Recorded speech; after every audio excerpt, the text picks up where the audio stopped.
Part 1. Part 1. Well, I'm looking for a reasonably priced holiday. I went to South Africa for a month last year, and I'd like to see North America this time, maybe Canada. First, you have some time to look at questions 1 to 6.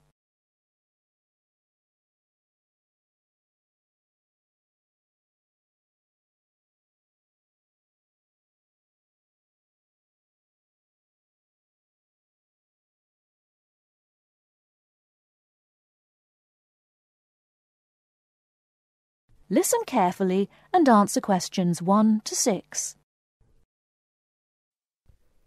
Hello, welcome to the travel depot. How can I help you? Well, I'm looking for a reasonably priced holiday. I went to South Africa for a month last year, and I'd like to see North America this time, maybe Canada. But I'm also interested in Europe if the prices to Canada are too expensive. I'm on quite a tight budget, you see. Well, you could go to Europe, but I'll get some prices for Canada first. I've been to Vancouver. It's lovely at this time of year. And we have some special offers on at the moment. Okay, well, I have some relatives over in Vancouver, so that would be good. I can always travel around Europe next year.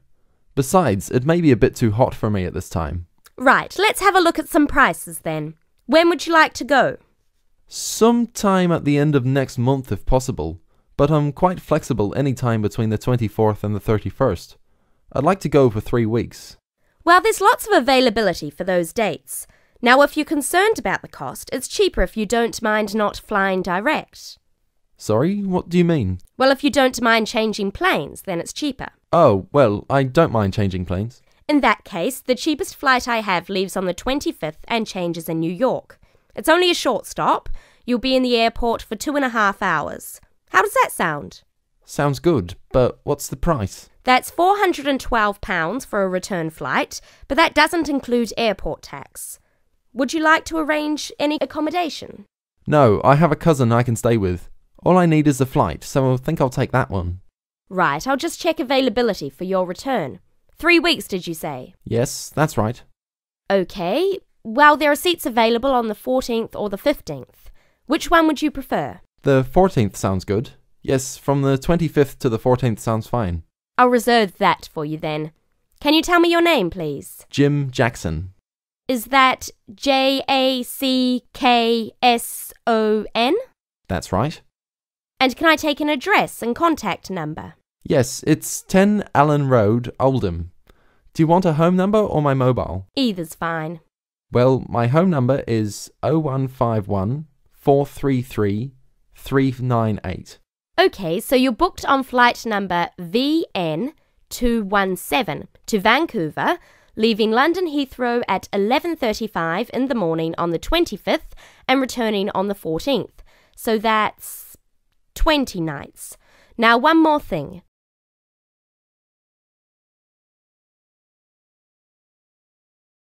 Before you hear the rest of the conversation, you have some time to look at questions 7 to 10.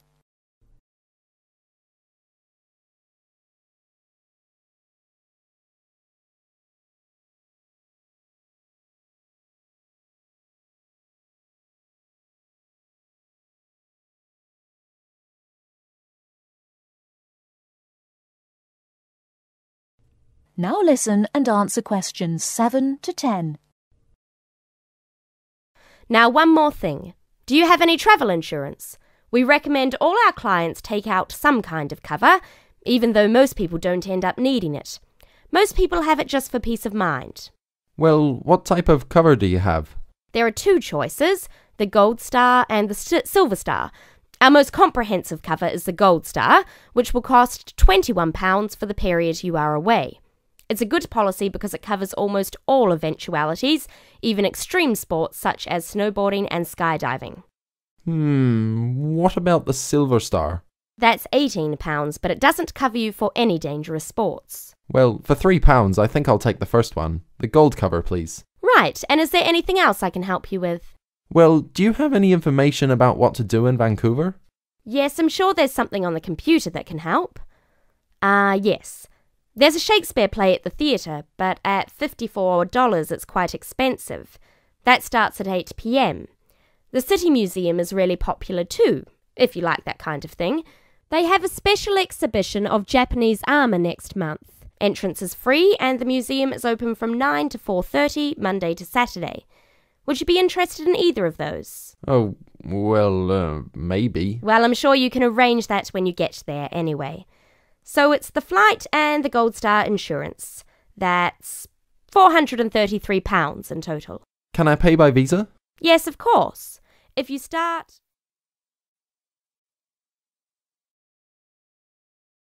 That is the end of part 1. You now have half a minute to check your answers.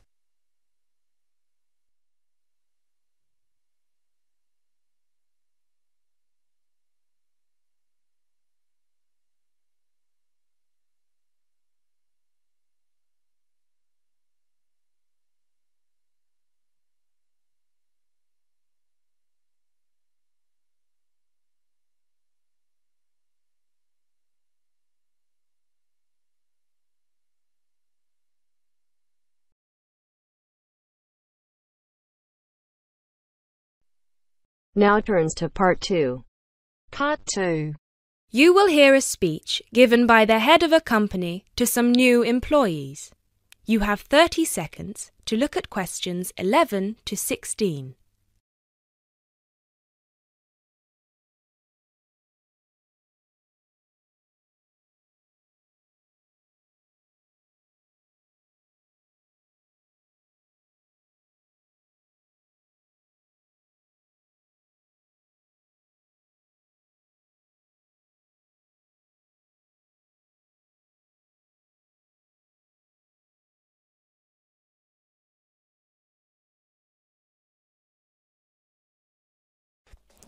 First of all, a warm welcome to Barker's Country Safaris. We're delighted to have you all on board for this season.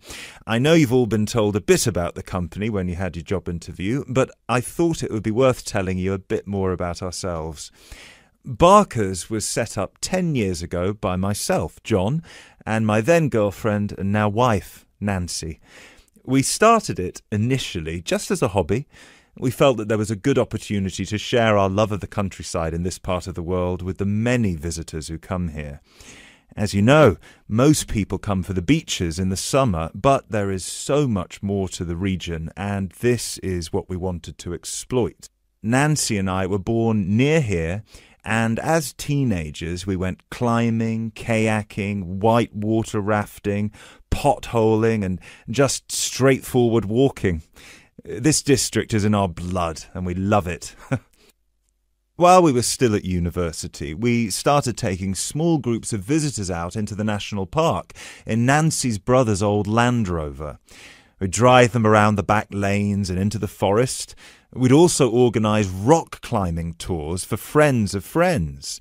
Then, each year, without us having to advertise, people came back to us to ask for more excursions and trips. So, 5 years ago, we gave up our other jobs to focus full-time on Barker's Country Safaris.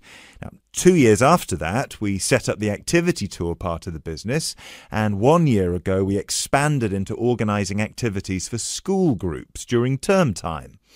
Obviously, this was a massive challenge with all the health and safety requirements, but it's proving a great success.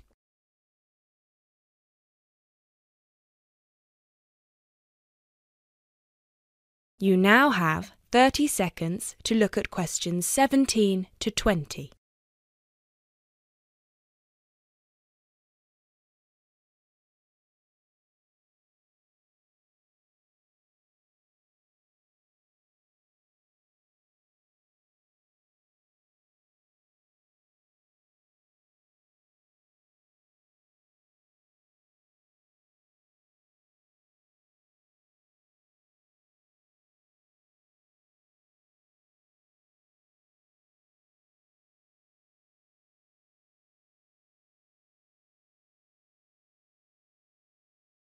You now have 30 seconds to look at questions 17 to 20.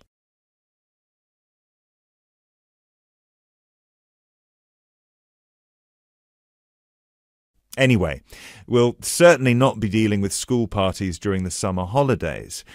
Our clients for the next 3 months are mostly family parties or groups of friends, and I'd like to talk a bit now about the tours we offer and what your responsibilities will be. Our most popular excursion is the Woodland Tour and Trail. Now, often this is sold out and we have all of our 10 jeeps in convoy with 8 people in each jeep. It's a lot of fun. These tours really offer a taster of what we can provide. So as both driver and guide, it is important that you do a good job here so they come back for the bigger tours. I will talk about the commission package later. As the summer days are so long, we have 3 tours each day, but you will not be expected to work on more than 2 of them. Morning tours start at 8 a.m. and go to midday. Afternoon tours are from 2 p.m. to 6 p.m. and then evening ones 7 p.m. to 11 p.m. All the tours follow the same route and you should have made yourselves familiar with all the key information. This was provided to you in the information pack you were sent when you accepted the job offer. This is important, so if you haven't had time yet, please do so now. Our second most popular tour is the Family Exclusive. Now, this tour is for the whole day and for only 1 group.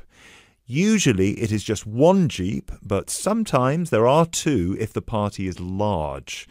These tours go from 10 a.m. till 5 p.m. and include lunch at the Brown Bear in Lower Middleton. We have a number of different routes for these tours as we don't want our premium clients being made to feel that they are part of a large package deal. You will be told which route to take with your weekly schedule. Now, I'd like to move on to these specialty tour packages. These are the ones that we are keen to book people on once they've done the Woodland Tour and Trail trip.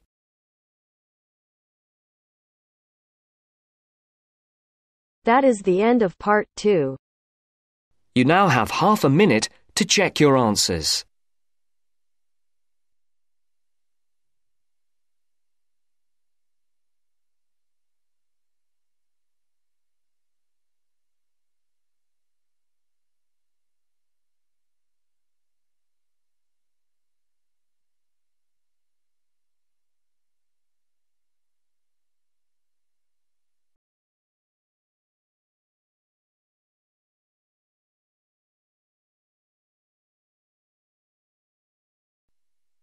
Now turns to part 3. Part 3. You will hear an interview with a wildlife specialist called Alison Sharp talking about bears. In the first part of the discussion, they are talking about the history of the bear. First, look at questions 21 to 23.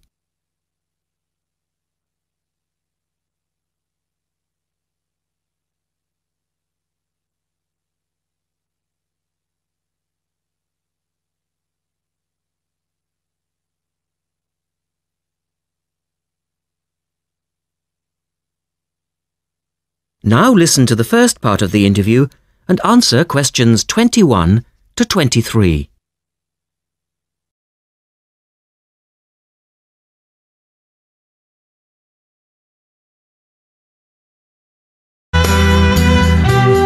Alison Sharp has spent much of her life researching bears, and in particular, bears in danger of extinction. She is the author of a recent book on bears, and we welcome her to the studio today. Thank you. Delighted to be here. First of all, can you give us a quick overview of the history of the bear family? Well, the bears we know today actually have as their ancestors bears which have been evolving for some 40 million years. We have fossils of the earliest true bear, and it's important to emphasize this because some creatures are called bears but are not. Such as koalas, for instance. Yes, exactly. Fossils of the true bear show a small dog-sized animal with characteristics that show a blending of dog and bear traits. So the general belief is that dogs and bears were of the same family? Yes, that's the theory. And then we see the arrival of the early cave bear. We know from cave drawings that Neanderthal man used to worship this bear, and at the same time fear it. Understandable, perhaps. Yes, but they need not have worried because the cave bear only ate plants. In fact, the cave bear survived 2 ice ages, but then became extinct. In the second part of the interview, Alison talks more about the situation of bears today. Look at questions 24 to 30 first.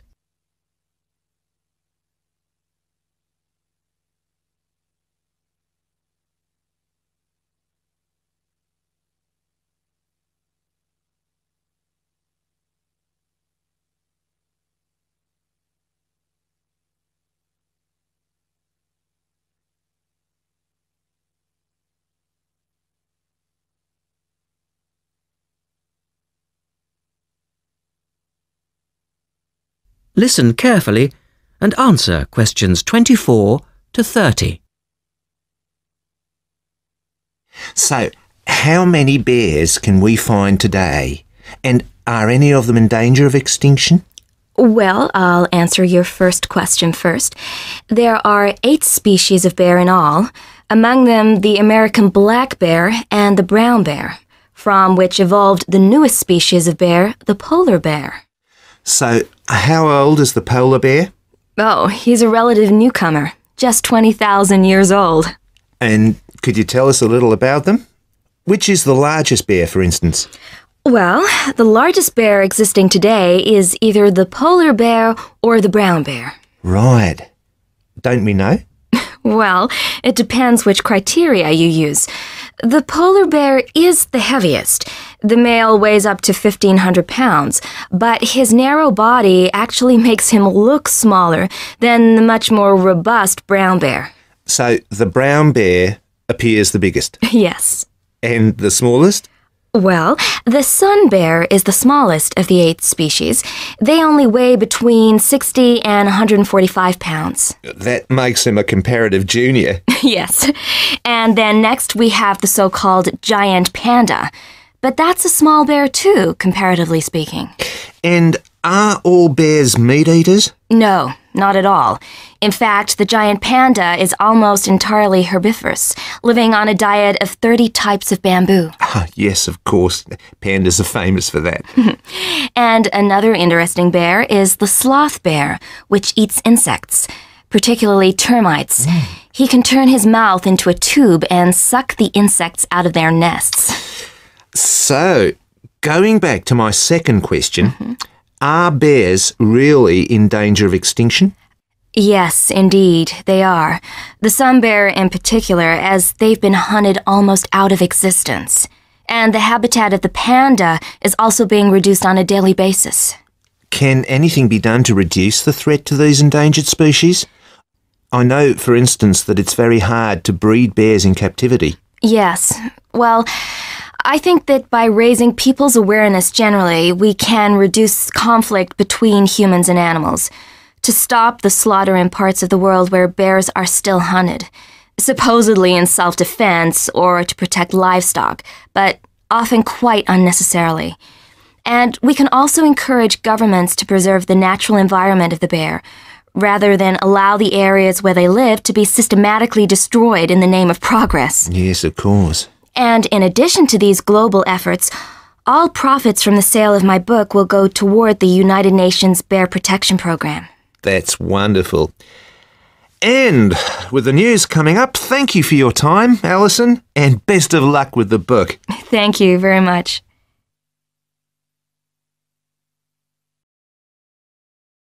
That is the end of part 3. You now have half a minute to check your answers.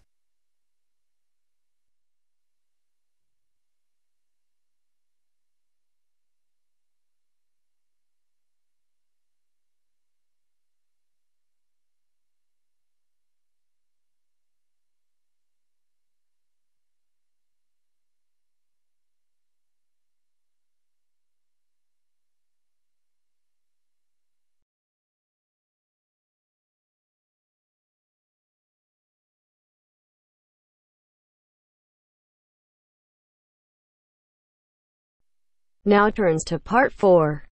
Part 4. Now turns to part 4. Part 4. Well, it's the beginning of the digital age, and technology is all set to completely revolutionise the way we watch TV, videos and DVDs and play computer games at home. First, you have some time to look at questions 31 to 40.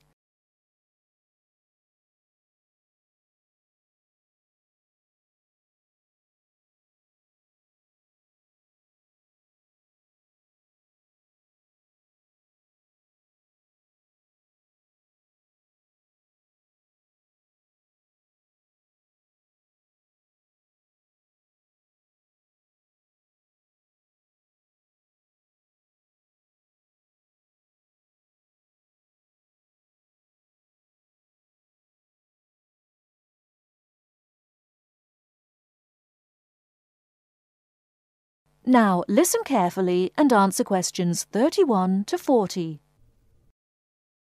Well, it's the beginning of the digital age, and technology is all set to completely revolutionise the way we watch TV, videos and DVDs and play computer games at home. Here to tell us more about how we will be spending our leisure time at home in future is Anna Zabel. Hello. Yes, there will be huge changes in the way we use television, radio and new media in future. By this, I mean we will be able to do what we want, where we want and when we want. The result is that our homes will increasingly become home theatres, and all our entertainment at home will be available at the touch of a button. Now, most home entertainment these days is delivered over wires, but this is changing thanks to high-speed broadband. Downloading will become easier, and studios will eventually release movies, songs and video games directly to the consumer.